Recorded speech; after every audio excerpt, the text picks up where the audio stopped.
When you first log into the Feature Flags Playground, I provide you with a list of demo features to get you up and running quickly. But the best way to learn about feature flags is to go in and create one for yourself. To do that, let's go up to Add a Feature Flag. And when creating a new feature flag, there are three core components that you have to consider: the key, the type, and the variance. The key is just a unique identifier that you'll use within your application code to discern one feature flag from another.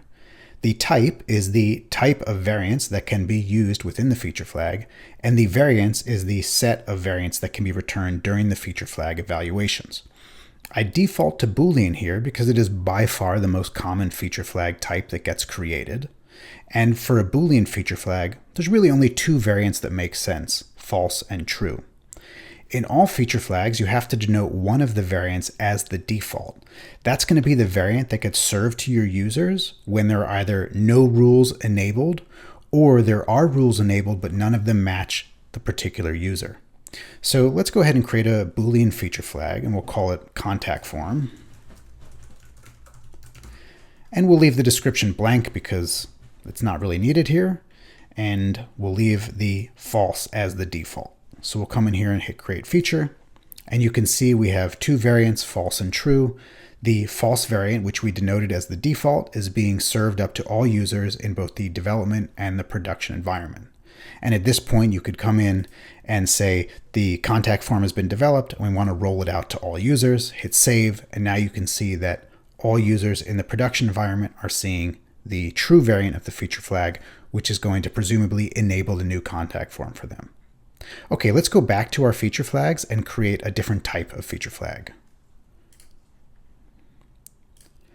This time, instead of using a Boolean, let's create a string. And let's imagine that we want to create some A/B testing around our sign up button call to action.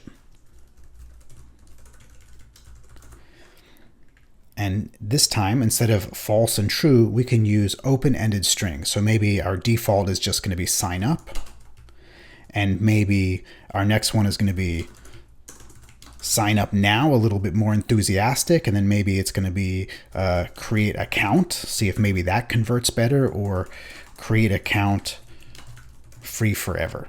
Now we'll default here to the sign up, but you'll see that we can adjust that.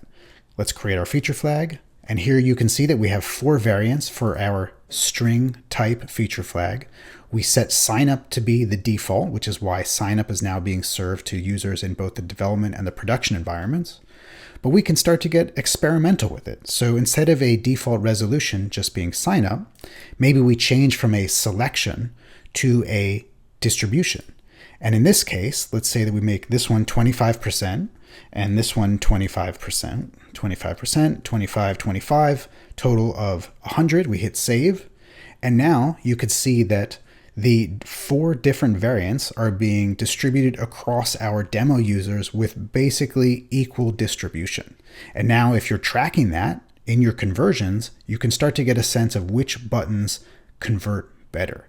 And that's just part of how powerful feature flags can be. So go in, create your own feature flags, have fun with it, and try to get a sense of how dynamic your application can become.